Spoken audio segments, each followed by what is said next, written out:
Shalom, apa kabar sahabat Oase Rohani Katolik yang terkasih? Senang sekali saya bisa berjumpa dengan Anda pada hari ini.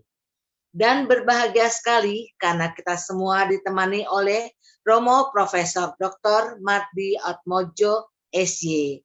Saya Benet Marita akan menemani beliau sampai di penghujung acara nanti. Beliau dengan berbagai kesibukannya tetap bersedia untuk menemani Anda pada hari ini. Kita menyapa Romo Mardi yang sudah berada di sini untuk Anda semua. Salam damai Romo. Salam damai para sahabat Kristus yang terkasih, selamat berjumpa kembali. Bagaimana kabar Romo, sehat? Baik, sehat, berkat doa Anda dan rahmat dari Allah. Puji Tuhan Romo. Baiklah sahabat Oase Rohani Katolik yang terkasih, marilah kita awali jumpa kita dengan sebuah doa yang akan dipimpin oleh Romo Mardi. Silakan Romo. Dalam nama Bapa dan Putra dan Roh Kudus. Amin. Allah, Aba, Bapa kami, Engkau telah berkenan mengutus putra-Mu yang mengajak kami untuk membangun cinta kasih, berjalan bersama-sama menuju kepada Bapa di surga. Bapa yang penuh kasih, hanya karena Roh Kudus-Mu kami akan dapat melaksanakan tugas-tugas kami ini. Oleh sebab itu kami mempercayakan pelayanan kami hari ini. Engkaulah Bapa kami yang mengutus Sang Putra dalam Roh Kudus. Amin. Amin. Dalam nama Bapa dan Putra dan Roh Kudus. Amin. Sahabat Oase Rohani Katolik, antifon pembuka kita untuk hari ini adalah Aku ini cahaya dunia. Yang mengikuti aku hidup dalam cahaya. Bacaan dari kitab Amsal bab 3 ayat 27 sampai 34.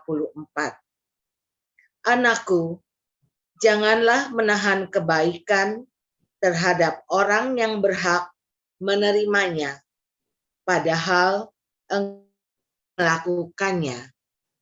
Janganlah engkau berkata kepada sesamamu, pergilah dan kembalilah, esok akan kuberi, sedangkan yang dia minta ada padamu.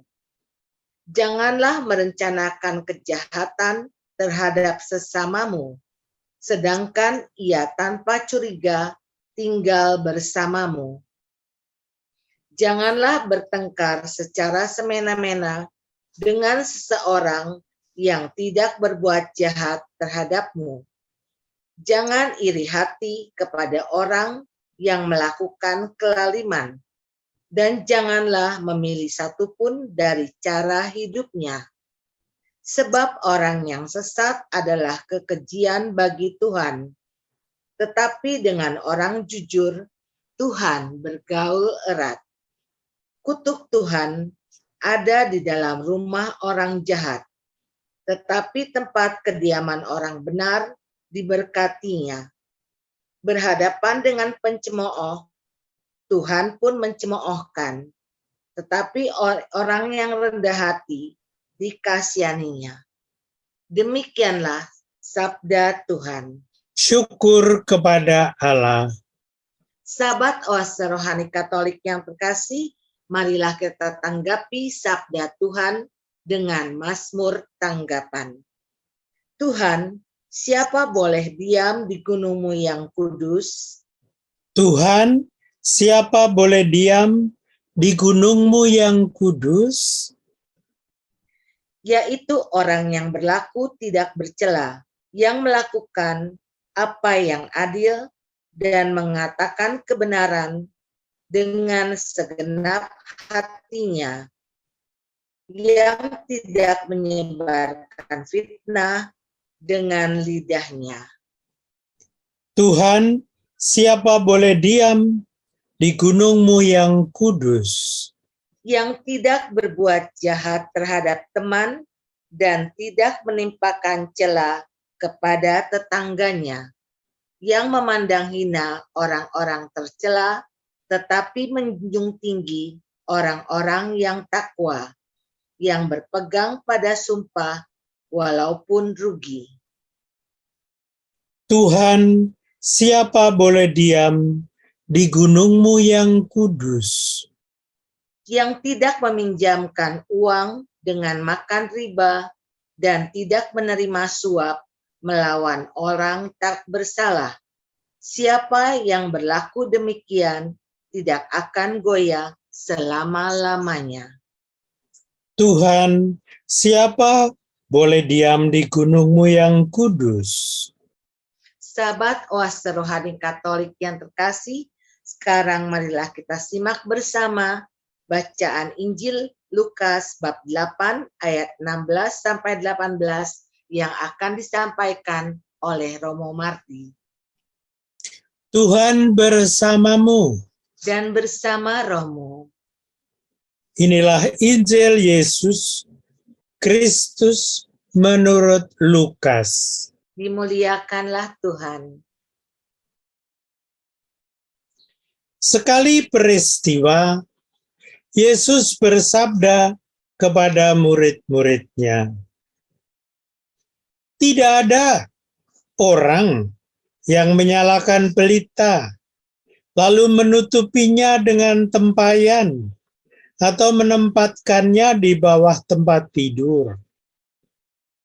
Tetapi ia menempatkannya di atas kaki Dian, supaya semua orang yang masuk ke dalam rumah melihat cahayanya. Sebab tiada sesuatu yang tersembunyi yang tidak akan dinyatakan, dan tiada suatu rahasia yang tidak akan diketahui dan diumumkan. Karena itu, perhatikanlah cara kamu mendengar, karena barang siapa sudah punya akan diberi, tetapi barang siapa tidak punya, apapun yang dianggap ada padanya akan diambil. Demikianlah sabda Tuhan." Terpujilah Kristus. Sahabat Oase Rohani Katolik, setelah kita menyimak firman-firman Tuhan pada hari ini, marilah kita simak bersama permenungan yang akan disampaikan oleh Romo Mardi untuk kita semua. Silakan Romo. Baik, Marita.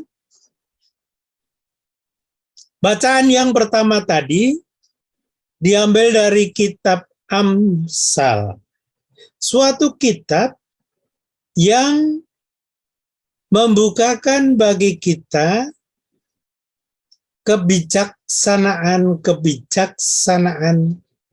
yang merupakan suatu ungkapan untuk hidup bersama di kalangan anak cucu Abraham, Ishak, dan Yakub.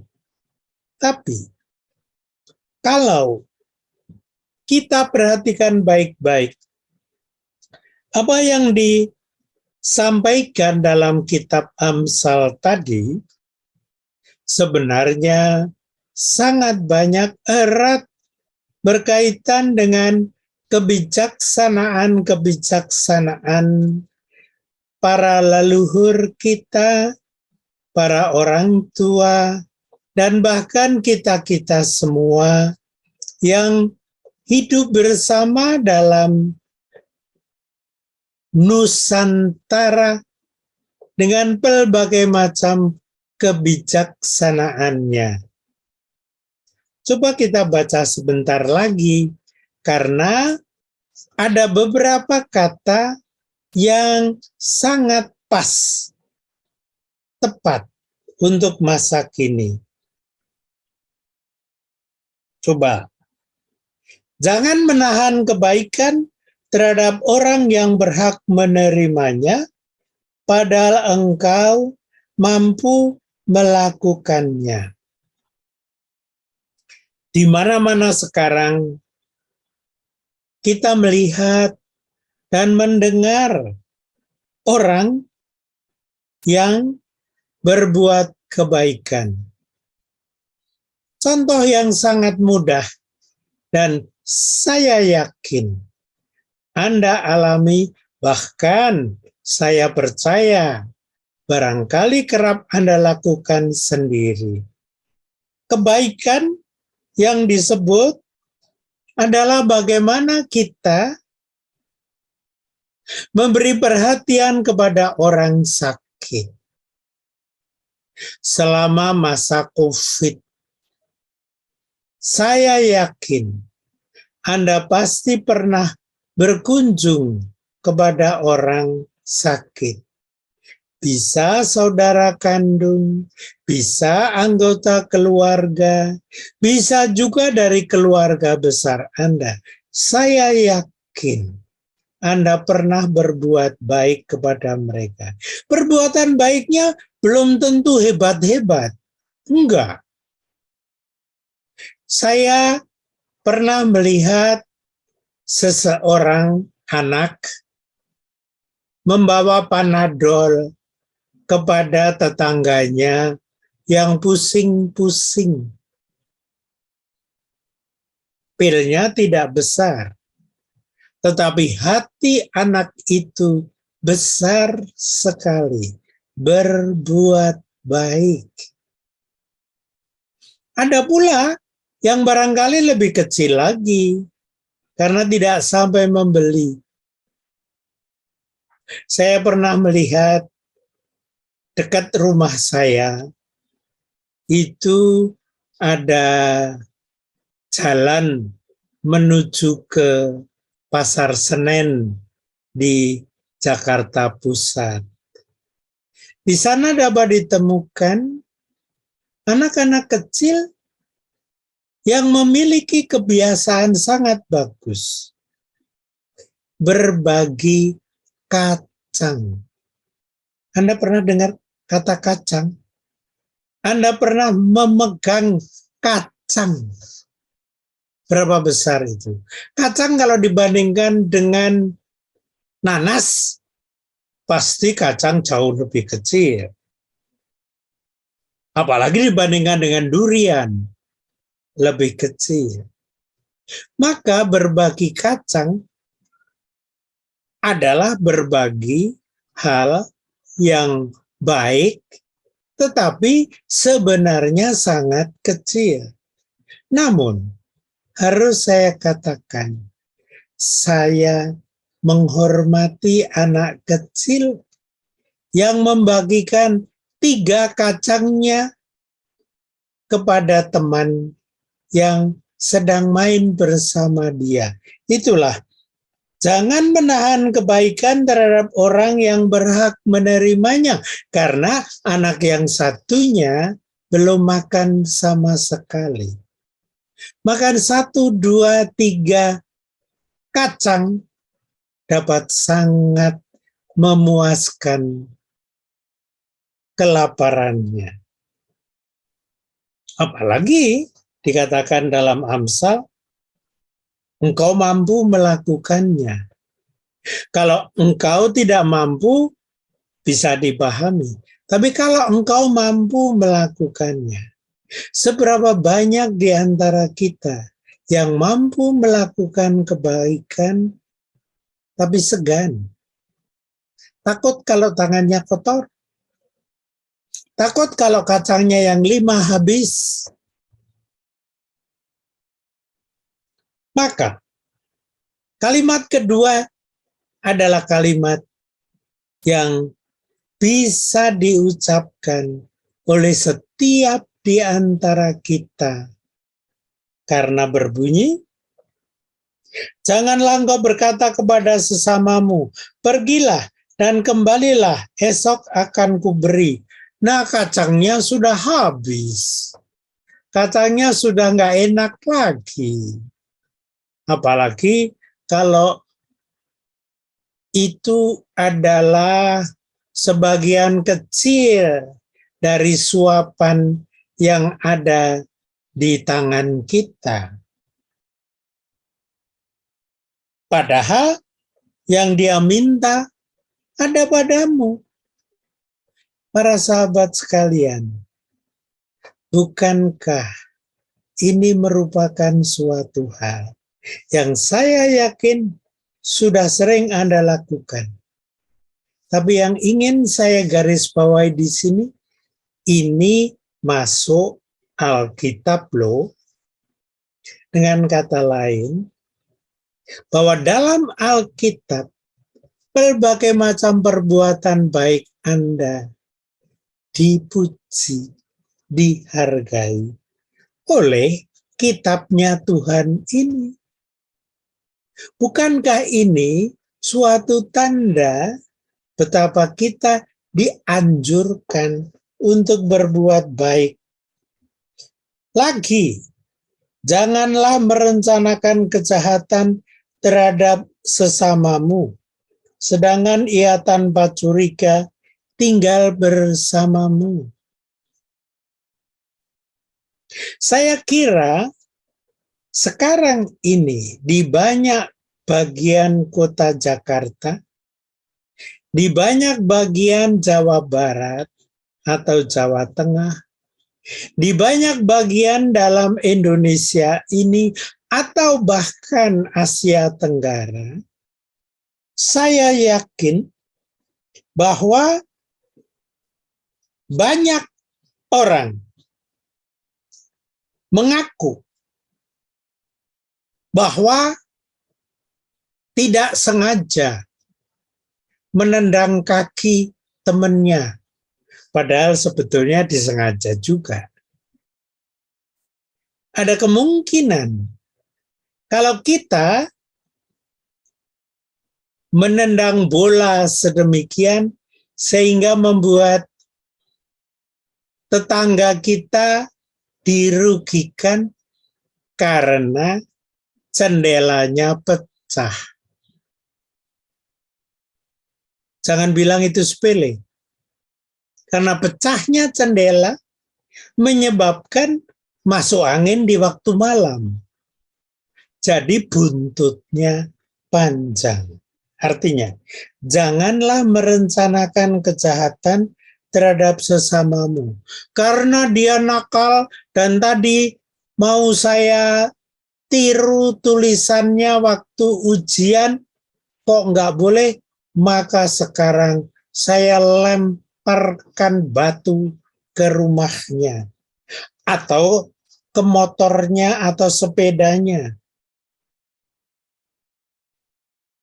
Padahal ia tanpa curiga bersamamu. Jalan bersama. Dan engkau menyikut dia. Sama. Saya nggak tahu, penulis Amsal tahu nggak menyikut? Bisa terjadi. Di kalangan kita itu terjadi.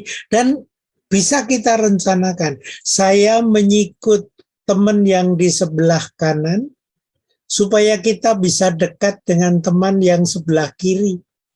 Karena saya suka sama teman yang di sebelah kiri. Bisa terjadi. Dengan kata lain, kalimat berikut menjadi penting lagi. Coba, kalimat berikut berkata apa? Janganlah bertengkar secara semena-mena dengan seseorang yang tidak berbuat jahat terhadapmu. Dia tidak berbuat jahat. Dan toh kamu menjegal kakinya. Dia tidak berbuat jahat apapun juga.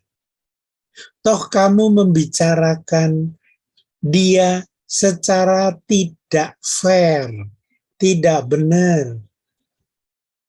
Dia tidak berbuat nakal kepada kita, tetapi kita mencoba untuk menakalinya. Banyak cara nakal, bukan hanya dengan melempar batu, tetapi juga dengan menghindar, walaupun kita sebenarnya dapat membantu dia ketika ban sepeda, ban motornya gembos. Sepele kelihatannya, tapi di situ kelihatan bahwa kita sebenarnya punya hati yang busuk. Lagi, janganlah iri hati kepada orang yang melakukan kelaliman, dan janganlah memilih satu pun dari cara hidupnya. Cobalah sekali-sekali Anda jalan-jalan ke pasar di pinggir jalan sekitar rumah Anda. Saya yakin banyak orang baik di situ. Baik sekali, saling membantu, pasti. Namun, kadang-kadang ada juga orang yang seperti dikatakan di sini, iri. Kok temanku itu langsing, saya sendiri kurus. Iri. Atau orang yang lain mengatakan, kok dia itu bisa gemuk ya? Padahal ini musim COVID. Iri. Atau sebaliknya, aduh, kok aku dibuat gendut kayak gini? Padahal orang-orang kan lebih suka kepadaku kalau saya tidak gendut, tetapi cukup langsing. Para saudari-saudara sekalian, iri dapat beraneka ragam. Dan buntutnya bisa panjang. Kalau kita iri karena saudara kita naik pangkat terus,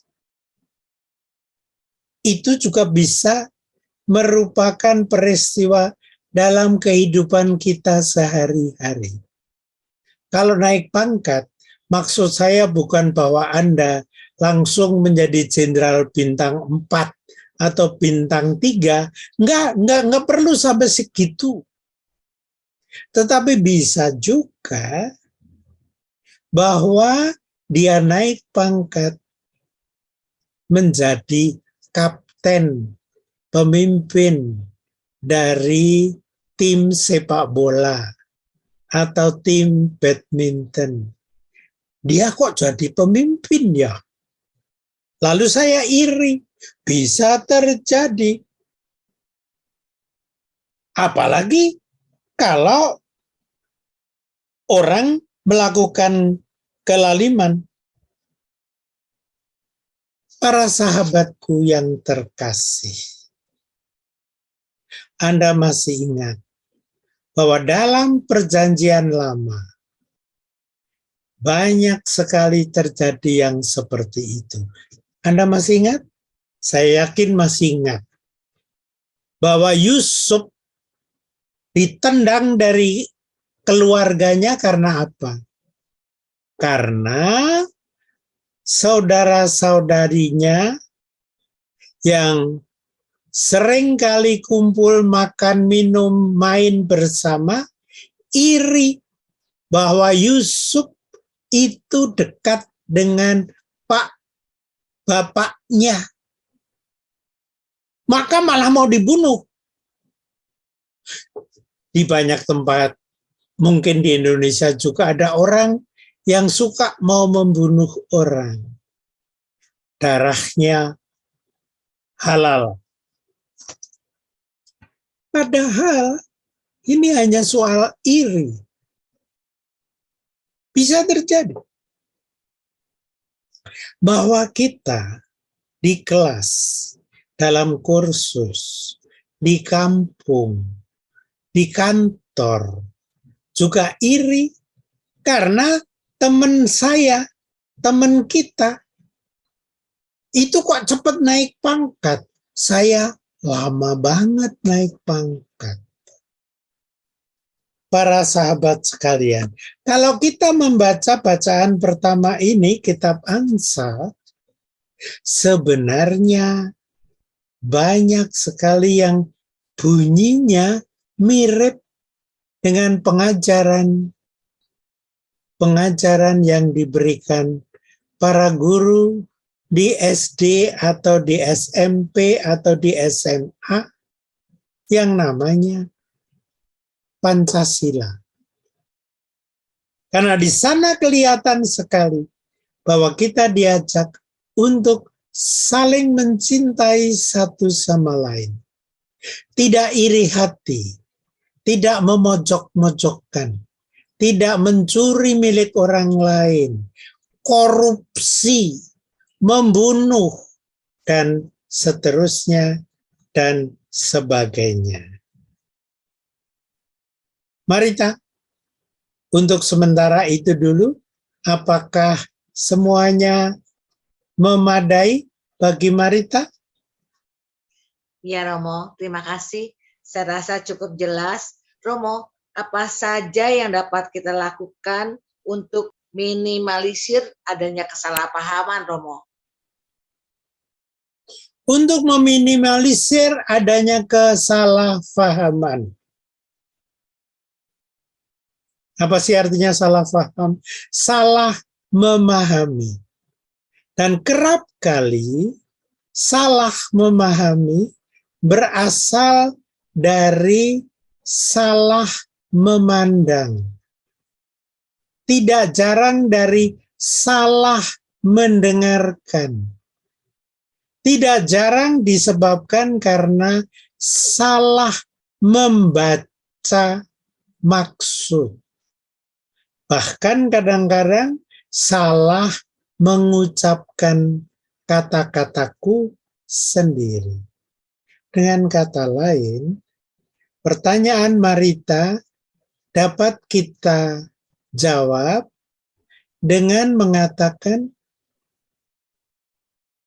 buka mata, buka telinga, dan cobalah mencoba memahami apa yang ingin dikatakan oleh rekan bicara kita. Sangat mungkin kata-katanya tidak selalu mudah. Anda tahu kan, anak kecil nggak bisa mengucapkan R, maka mengucapkan L. Tapi ada juga bangsa yang nggak bisa mengucapkan L, tetapi mengucapkan R. Yang mau saya katakan adalah, dengar baik-baik apa yang ingin dia katakan, lihat matanya, dia mau berbicara apa. Dan karena itu, cobalah untuk memahami dia. Kalau saya mencoba memahami dia, sangat besar kemungkinan tidak akan terjadi salah paham antar kita. Namun, kalau toh ada yang kurang jelas, selalu bisa minta penjelasan. Dalam hal itu, saya berterima kasih kepada banyak saudara-saudara yang bekerja di bidang komunikasi, entah cetak, entah yang lebih berupa suara, radio, plus televisi, dan juga komputer yang bersedia untuk membantu menjelaskan berbagai macam hal, supaya kita bisa saling memahami satu sama lain. Sebab bacaan dari kitab Amsal ini memperlihatkan bagaimana kita bisa saling memahami. Coba lihat, Sang Putra turun dari surga menjadi seperti kita manusia untuk dapat memahami kita dan karena itu bersahabat dengan kita. Kalau demikian, marilah kita membuka diri agar dapat menyambut persahabatan yang datang dari Sang Putra yang diutus untuk menunjukkan cinta Bapa kepada kita. Harapannya adalah bahwa roh cinta kasih akan meliputi kita semua seperti dikatakan dalam Kejadian bab 1 ayat 1 dan 2. Silahkan bagaimana Marita? Baik, terima kasih Romo. Sahabat Oase Rohani Katolik, mari kita renungkan bersama permenungan yang disampaikan oleh Romo Mardi di bagian pertama ini. Dan kami akan kembali setelah jeda berikut ini.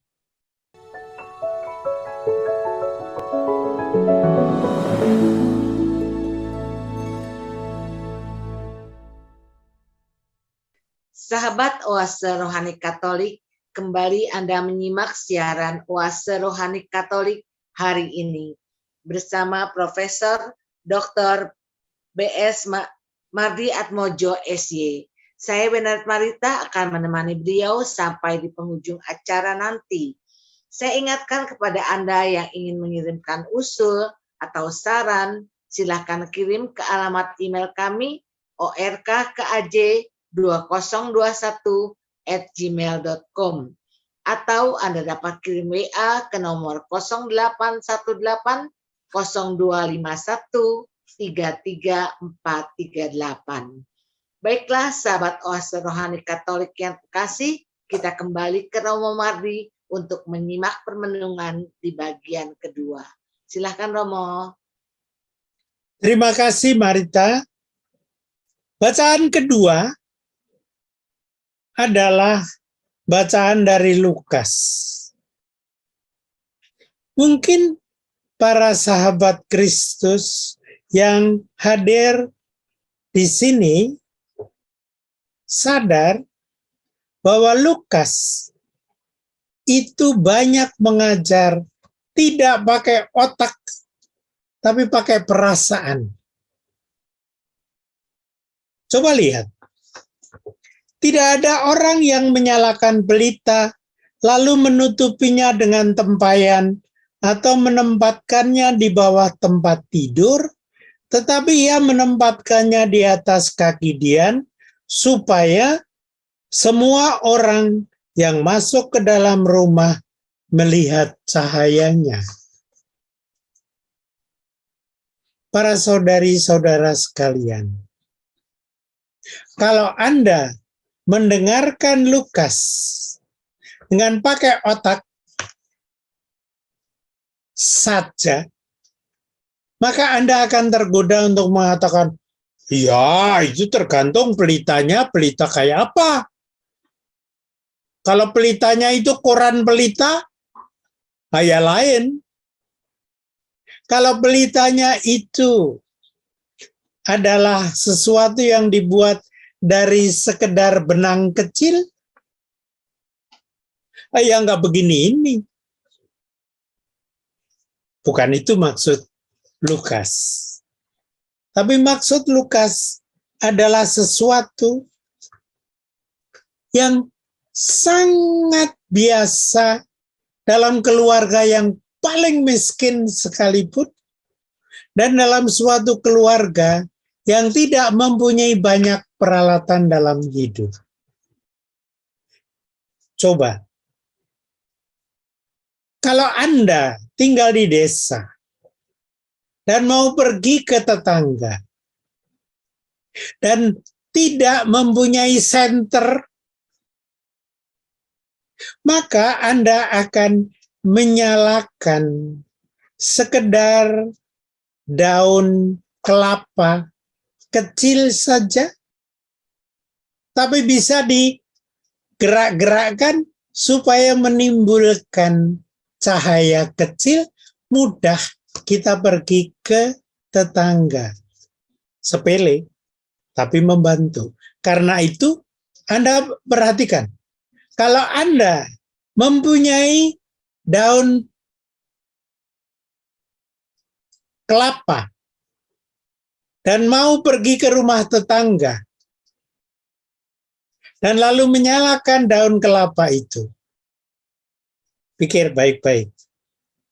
Apakah Anda akan menaruh daun kelapa yang dinyalakan itu di bawah kaki Anda? Enggak. Pasti ditaruh di atas supaya bisa kelihatan. Nah, ini maksudnya juga. Kalau kita kehilangan sesuatu dan di rumah listriknya mati, apa yang dilakukan? Cari korek api. Tapi nggak ada yang merokok, maka nggak bisa korek yang dibeginikan itu. Maka pakai apa? Pakai korek jres, yang korek yang hanya batang kecil. Nah, supaya ingat lagi, korek yang batang kecil itu langsung Anda nyalakan, lalu ditaruh di bawah kursi? Ya enggak. Di atas meja. Atau di atas lemari. Supaya orang dapat melihat ini dan itu. Kalau sedang makan bersama, ya koreknya diedarkan. Supaya bisa dipakai dengan baik. Saudari-saudara sekalian, menutupinya dengan tempayan kegedean deh. Menempatkannya di bawah tempat tidur kegedean deh. Tetapi ya menempatkannya di atas kaki Dian. Memang kalau punya kaki Dian, tapi kalau tidak, saya yakin Lukas dulu nggak punya ya korek api yang dengan jres begitu. Kalau kita punya kan yang lebih sederhana, dipegang, lalu diangkat, lalu dibawa jalan sedikit supaya bisa membuka pintu, membuka jendela, dan sebagainya. Nah, tapi bayangan yang dipakai Lukas itu sama dengan kita. Menempatkannya di atas kaki Dian supaya semua orang yang masuk ke dalam rumah melihat cahayanya.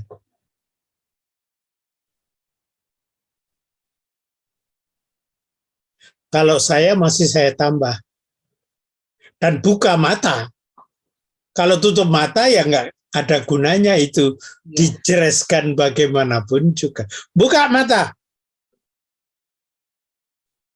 Yang mau dikatakan adalah bahwa cahaya itu hadir di situ untuk menolong kita melihat dan menemukan yang kita cari. Nah, Anda ingat nggak?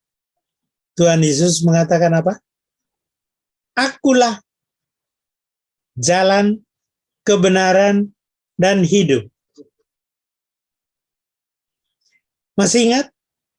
Pada hari Sabtu malam sebelum Paskah, Tuhan Yesus dilambangkan dengan apa? Lilin, dengan cahaya. Karena Tuhan Yesus mau memberi cahaya kepada dunia yang gelap.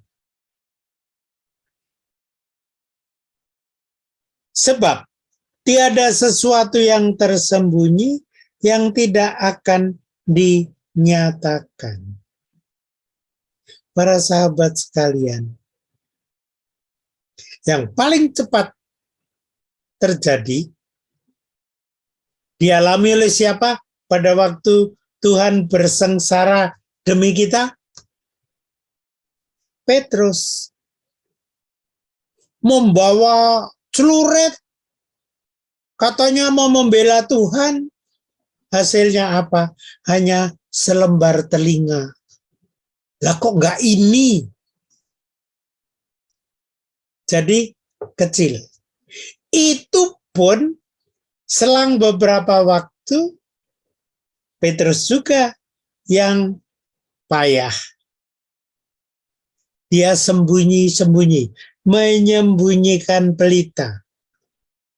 Ikut masuk ke dalam tempat pengadilan. Dan ketika ditanya, kamu kan muridnya juga. Oh sorry, tidak. Saya tidak. Lihat, pelita oleh Petrus dimatikan supaya nggak kelihatan. Tapi dikatakan sebab tidak sesuatu yang tersembunyi yang tidak akan dinyatakan. Dan ternyata dia ditoleh oleh Tuhan Yesus. Dan dia malu. Karena sok tadi mau membela Tuhan Yesus. Nyatanya tidak. Para sahabat Kristus yang terkasih. Coba kapan-kapan menoleh ke belakang hidupmu. Pernahkah ada kebaikan yang Anda sembunyikan? Pernahkah Anda ada sesuatu yang sebenarnya dapat membuka suatu kejahatan, tetapi Anda simpan? Kenapa? Malu? Atau enggak nanti kita dibalas? Atau tidak soal dibalas, tetapi janganlah. Belum tentu aku sendiri oke. Jadi sebenarnya ada semacam kekhawatiran kalau kita nggak oke. Para sahabat sekalian, kalau sampai kita nggak oke, akan ketahuan. Seperti Petrus tadi.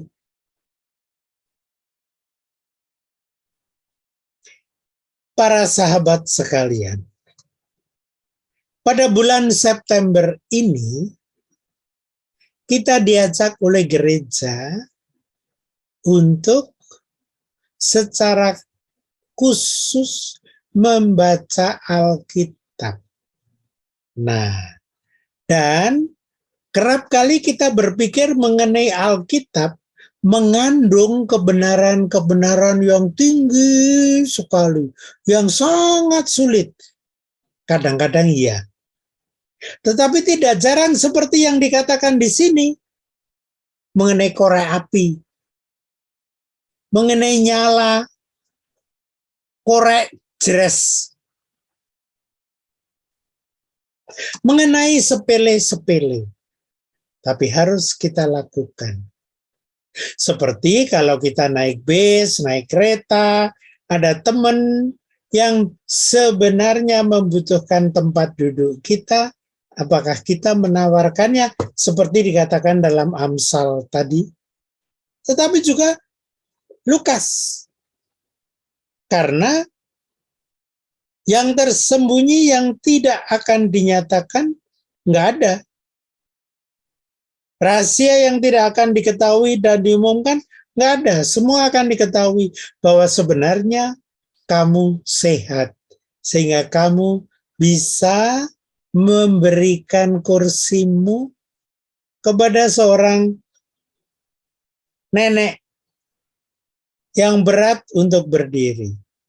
Kepada seorang kakek yang kakinya pincang. Atau mungkin kepada seorang ibu yang hamil 8 bulan. Atau kepada anak-anak yang sedang sakit. Para sahabat sekalian, Lukas tidak memberikan banyak teori, sederhana saja. Menyentuh kaki kita, tangan kita. Coba, merasa enggak kita sampai ke hati? Seperti Bunda Maria. Anda melihat di belakangku itu foto Bunda Maria. Anda ingat Bunda Maria di Kana mengingatkan anaknya, minumannya kurang. Dan Anda tahu, kalau dalam suatu pesta, kekurangan makan, orang masih bisa tambah minum. Tapi kalau kekurangan minum, repot. Lah makanan juga nggak bisa habis toh. Masa makan tanpa minum? Susah. Para sahabat sekalian, Injil mengandung peristiwa-peristiwa sehari-hari yang sangat sederhana. Karena itu, perhatikanlah cara kalian mendengar. Para sahabat sekalian, buka telinga, buka mata, tapi yang lebih penting, buka hati. Supaya Anda bisa terbang melihat situasi. Itu sebabnya Pancasila dilukiskan dalam bentuk Garuda Pancasila. Garuda Pancasila yang terbang tinggi, dan karena itu dapat berbagi cinta kasih. Poin cinta kasih kerap kali hanya disangkutkan pada sila yang ke-5. Keadilan sosial untuk seluruh rakyat. Padahal yang ketiga, persatuan juga perlu. Dan kalau sebentar lagi kita mengadakan pemilihan, sila yang keempat juga penting bahwa kita saling mendengarkan. Supaya kita dapat bincang satu sama lain. Hanya kalau begitu, lalu kita adalah manusia. Orang Jawa, maaf untuk saudara-saudari yang tidak tahu bahasa Jawa. Dalam bahasa Jawa ada suatu ungkapan yang cakep, namanya ngewongke. Apa artinya ngewongke? Menganggap orang lain itu uwong. Menganggap orang lain itu manusia, bukan patung. Maka yang berkaitan dengan bacaan Amsal maupun Lukas adalah mbok tersenyum, mbok memandang sesama dengan sepenuh hati, mbok mendengarkan baik-baik yang dikatakan teman, mbok membuka perhatian kepada yang lain. Jangan pelit. Pelit bukan hanya di toko, bukan hanya di tempat-tempat yang ada uangnya, bukan. Pelit juga bisa berarti di sini, di hati. Segan tersenyum. Segan berbagi kata-kata yang indah. Walaupun hanya selamat pagi. Walaupun hanya selamat siang. Walaupun, yuk makan bareng. Ya semua tahu kita mau makan bareng. Tapi mengucapkan yuk makan bareng, sudah sesuatu yang bukan main. Boleh nggak saya menuangkan tehnya? Sepele. Tapi itulah ajaran dari kitab Amsal dan Lukas. Karena tiada kebaikan yang tidak akan dibukakan. Kenapa? Tuhan Yesus, yaitu Putra Bapa, sudah dari surga datang kepada kita. Agar supaya dekat dengan kita, dan saling berbagi cinta kasih dan menyebabkan persekutuan kita, persaudaraan kita adalah penuh cinta kasih, penuh hati yang menunjukkan perhatian dengan mata, dengan telinga, dengan seluruh wajah, dan dengan seluruh badan. Kalau kita memakai Garuda Pancasila, maksudnya supaya kita benar dapat menjadikan Pancasila adalah bagian dari tubuh dan darah kita. Marita, saya kira untuk sementara kita cukupkan sekian dan kita ajak para saudari-saudara kita untuk melaksanakan ajaran Tuhan yang terjabar dalam Pancasila maupun dalam persaudaraan dan persahabatan satu sama lain. Terima kasih Romo. Sungguh indah sekali jika kita saling bersaudara, penuh cinta kasih terhadap sesama ya Romo. Ya. Apa yang dapat kita lakukan Romo sebagai perpanjangan tangan Tuhan untuk menjamah orang-orang yang menutup hatinya? Mau yang sulit atau mau yang mudah? Yang mudah Romo. Yang mudah ya? Iya. Marita sudah melakukannya, yaitu tersenyum. Memandang orang dengan sepenuh hati. Membuka hati. Membuka telinga. Memandang dengan penuh perhatian. Adalah tanda-tanda yang diajarkan oleh Alkitab dan seluruh sapaan Tuhan kepada kita. Terima kasih Romo. Baiklah sahabat Oase Rohani Katolik, dengan demikian usailah jumpa kita pada hari ini dalam siaran Oase Rohani Katolik. Maka Romo Profesor Dr. B.S. Mardi Atmojo SJ dan saya Benarit Marita undur pamit dari ruang dengar Anda. Kami mengucapkan salam damai, tetap semangat dan tersenyum. Mari kita tutup jumpa kita dengan sebuah doa dan berkat melalui Romo Mardi. Silakan Romo. Dalam nama Bapa dan Putra dan Roh Kudus. Amin. Amin. Allah Aba Bapa kami. Engkau menyambut kami sebagai anak-anak-Mu. Dan karena itu mempersatukan kami dengan Yesus Sang Putra yang sudi memberi perhatian kepada kami.